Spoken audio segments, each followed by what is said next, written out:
NEET aspirants और जो बच्चे क्वालिफाई कर चुके हैं नीट का एग्ज़ाम, और जो बच्चे अपनी जो एजुकेशन है, अपना कॉलेज है, वो कंप्लीट करने के बाद आज इंटर्नशिप में है, और जो लोग डॉक्टर बन चुके हैं, उनसे मेरा एक सवाल है। इतनी ज़्यादा मेहनत करने के बाद रिसर्च कहाँ है मेडिकल फील्ड के अंदर? लाखों बच्चे हर साल नीट का एग्ज़ाम देते हैं, लाखों बच्चे पास हो जाते हैं। कुछ बच्चे 1 साल के बाद क्वालिफाई कर लेते हैं, कुछ 2 के बाद, कुछ 3 के बाद, कुछ 4 के बाद। लेकिन इतनी मेहनत करने के बावजूद भी रिसर्च हमें मेडिकल फील्ड के अंदर हमारी कंट्री में कहीं पर भी दिखाई नहीं देती है। तो ऐसा क्यों? सबसे ज़्यादा इम्पोर्टेंट सवाल यही अराइज होता है। मेडिकल इकोसिस्टम इतना बड़ा होने के बाद और नीट क्वालिफाई होने के बाद इतने सारे बच्चे कॉलेज पास आउट हो जाते हैं, उसके बाद हमें कहीं पर भी मेडिकल फील्ड के अंदर कोई रिवोल्यूशन है वह देखने को नहीं मिल रहा है। अब सबसे अगर हम बात करें कि आपके एजुकेशन सिस्टम की, आप सुबह उठते हो, जब आप नीट एस्पिरेंट्स होते हो, सुबह बायोलॉजी, दोपहर केमिस्ट्री, शाम को फिजिक्स और रात को मॉक टेस्ट। ठीक है, सिर्फ एक ही एम होता है आपका, नीट निकालना, डॉक्टर बनना, फिर एमबीबीएस, फिर एग्ज़ाम, फिर इंटर्नशिप, फिर डिग्री, और आखिर में जब आप डॉक्टर बन गए, लेकिन उसके बाद क्या? मेरा सवाल यहीं से शुरू होता है। अगर तुमने ज़िंदगी में इतने साल मेडिकल साइंस पढ़ने में लगाए हैं, anatomy, physiology, pharmacology, pathology, disease, drugs, तो एक सवाल है, तुम मेडिकल साइंस में नया क्या जोड़ रहे हो? क्या तुमने किसी अनआंसवर्ड मेडिकल क्वेश्चन पर काम किया? किसी पुराने ट्रीटमेंट को चैलेंज किया?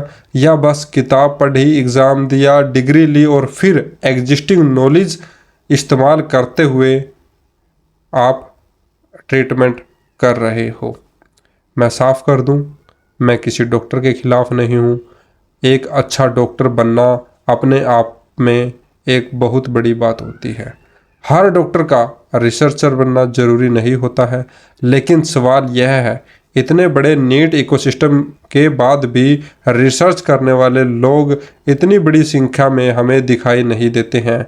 नीट लाखों इंटेलिजेंट स्टूडेंट्स को और डिसिप्लिन्ड स्टूडेंट्स को और मेडिकल एजुकेशंस के अंदर इतनी ज़्यादा आजकल बाहर कंट्री से भी एंट्री हो रही है, लेकिन उनमें से कितने लोग मेडिकल नॉलेज को आगे बढ़ाने की दिशा में जा रहे हैं? यही असली सवाल है। एक बच्चा नीट के लिए 2 साल तक हर रोज़ 10 से 12 घंटे पढ़ सकता है, हजारों क्वेश्चन सोल्व करता है, एक चैप्टर बार बार पढ़ता है, एक गलती को एनालाइज करता है, फिर उसका आंसर ढूंढता है, क्योंकि उसे हर सवाल का आंसर चाहिए होता है, क्योंकि उसे पता होता है कि अगर यह आंसर मैं ना दे पाया एग्ज़ाम के अंदर तो सिर्फ 1 मार्क्स से भी मैं डिस्क्वालीफाई हो सकता हूँ। क्योंकि हर व्यक्ति जो नीट एस्पिरेंट्स होता है, हर बच्चा जो नीट एस्पिरेंट्स होता है, वह डॉक्टर बनना चाहता है, लेकिन डॉक्टर बनने के बाद वह जो क्यूरियोसिटी होती है उस बच्चे के अंदर, वह कहाँ चली जाती है? मुझे उसका आंसर चाहिए, और बाद में जो किताब में लिखा है वही ठीक हो जाता है। ऐसा क्यों? मेडिकल साइंस कोई ऐसा सब्जेक्ट नहीं है जिसका सिलेबस आखिरी पेज पर ख़त्म हो जाता हो। आज का ट्रीटमेंट कल बेहतर हो सकता है, आज की अंडरस्टैंडिंग कल बदल सकती है, आज जो इम्पॉसिबल लगता है कल रूटीन ट्रीटमेंट बन सकता है। यही साइंस है। लेकिन सोचिए, अगर हर जनरेशन सिर्फ पिछली जनरेशन की किताब पढ़ती रहे तो नई किताब कौन लिखेगा? तुम्हें आज जो मेडिसिन पढ़ाई जा रही है वह किसी ने तो बनाई है, किसी ने सवाल पूछा, किसी ने उसके ऊपर एक्सपेरिमेंट किया था, किसी ने फेलियर देखा था, किसी ने सालों सालों तक प्रॉब्लम पर काम किया था, किसी ने ऐसा रिजल्ट निकाला जिसे पहले कोई नहीं जानता था। तभी आज हमारे पास टेस्ट बुक्स हैं। तुम्हें मेडिसिन रेडीमेड मिली है, लेकिन सवाल है तुम अगली जनरेशन को क्या दोगे? एक और टेक्स्ट बुक? कोई एक और नई डिस्कवरी, क्या कोई नए एविडेंसेस दोगे, क्या कोई नई अप्रोच आप उनके लिए जनरेट करोगे, या फिर आप कुछ भी नहीं देना चाहते हो? अपने जो नए यंगस्टर्स, आपके जो फ्रेंड्स आएंगे, आपके जो बच्चे आएंगे, उनके लिए आप कुछ रिसर्च नहीं करना चाहते हो। यही हमारी एजुकेशन की एक बड़ी प्रॉब्लम हमें सामने दिखती है और हम इसको फेस भी करते हैं। हमारा स्टूडेंट सिस्टम है जो एग्जिस्टिंग जो नॉलेज है हमारी, उसको कंज्यूम करना ही हमारे लिए काफ़ी नहीं है। हम कंज्यूमर नहीं हैं। हमें सिखाया जाता है कि अच्छे से पढ़ो, याद करो, एग्ज़ाम दो, सही आंसर रिप्रोड्यूस करो और डिग्री हासिल करो। लेकिन साइंस में सिर्फ कंज्यूमर होना, हम ऐसा सहन कैसे कर सकते हैं? किसी को प्रोड्यूसर भी तो बनना पड़ेगा ना। किसी को पूछना पड़ेगा, क्या हम इसे गलत समझ रहे हैं? क्या इस प्रॉब्लम का कोई नया सलूशन हो सकता है या नहीं हो सकता?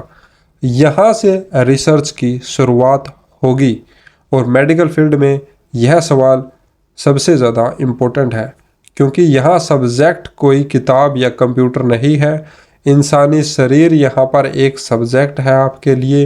हर पेशेंट अलग है, हर डिजीज़ अलग है और अलग तरह से ही बिहेव करती है। हर ट्रीटमेंट परफेक्ट नहीं होता और हर एग्जिस्टिंग मेडिकल प्रैक्टिस अंतिम सत्य नहीं है। तो फिर सवाल उठाना चाहिए, हम इसे बेहतर कैसे कर सकते हैं? अगर डॉक्टर बनने के बाद क्यूरियोसिटी ही ख़त्म हो गई हो, तो यहाँ पर आपके अंदर कहीं ना कहीं कोई प्रॉब्लम ज़रूर है। और मैं नीट एस्पिरेंट से एक बात कहना चाहता हूँ, तुम सिर्फ रैंक नहीं हो, तुम सिर्फ परसेंटाइल नहीं हो, तुम सिर्फ नीट स्कोर नहीं हो, तुम सिर्फ डिग्री होल्डर नहीं हो। तुम मेडिकल साइंस में आ रहे हो तो कम से कम इतना तो पूछो, इस फील्ड में अभी क्या बाकी है? क्योंकि तुम बहुत कुछ छोड़ चुके हो और बहुत कुछ अभी इस चीज़ के अंदर, मेडिकल साइंस के अंदर रिसर्च करना बाकी है। अगर सारी डिजीज़ परफेक्टली अंडरस्टूड होती, अगर सारे ट्रीटमेंट्स परफेक्ट होते, अगर मेडिकल प्रॉब्लम्स ख़त्म हो गई होती, तो रिसर्च की ज़रूरत ही नहीं होती। लेकिन प्रॉब्लम्स आज भी हैं और नई प्रॉब्लम्स लगातार पैदा हो रही है। आप डे टू डे लाइफ के अंदर देख भी रहे होंगे ये चीज़ें। अब सवाल सिर्फ स्टूडेंट से नहीं है, यह कल्चर का सवाल है। हमारे समाज में डॉक्टर बनने का मतलब अक्सर होता है स्टेटस, रिस्पेक्ट, प्रोफेशन और इनकम। लेकिन कितने लोग पूछते हैं, इस डॉक्टर ने मेडिसिन के अंदर क्या नया रिसर्च किया है? पेरेंट्स भी अपने बच्चों से कहते हैं डॉक्टर बनो, बिल्कुल बनो, लेकिन शायद एक सवाल और होना चाहिए पेरेंट्स का अपने बच्चों से, डॉक्टर बनकर नया क्या करोगे? क्योंकि सिर्फ डॉक्टर बनना और मेडिकल साइंस को आगे बढ़ाना दो अलग चीज़ें हैं। नीट के लिए तुम 10 घंटे पढ़ सकते हो, मॉक टेस्ट दे सकते हो, एक चैप्टर 10 बार पढ़ सकते हो, गलत आंसर को एनालाइज कर सकते हो। तो फिर मेडिकल फील्ड में अनवांटेड क्वेश्चंस जो मिले हैं आपको, उसके पीछे क्यों नहीं भागते हो? क्या क्यूरियोसिटी नीट के एग्ज़ाम तक थी? क्या एम्बिशन सिर्फ एमबीबीएस सीट तक था? क्या मेहनत सिर्फ एडमिशन तक थी? और यहाँ तक बात बहुत इम्पोर्टेंट है, मैं यह नहीं कह रहा हूँ कि कोई रिसर्च बिल्कुल भी नहीं कर रहा है। इंडिया में शानदार मेडिकल रिसर्चर्स हैं, साइंटिस्ट हैं, फिजिशियन साइंटिस्ट हैं एंड मेडिकल इनोवेटर्स हैं। उनका हमें सम्मान करना चाहिए, रिस्पेक्ट करनी चाहिए। लेकिन सवाल प्रोपोर्शन का है।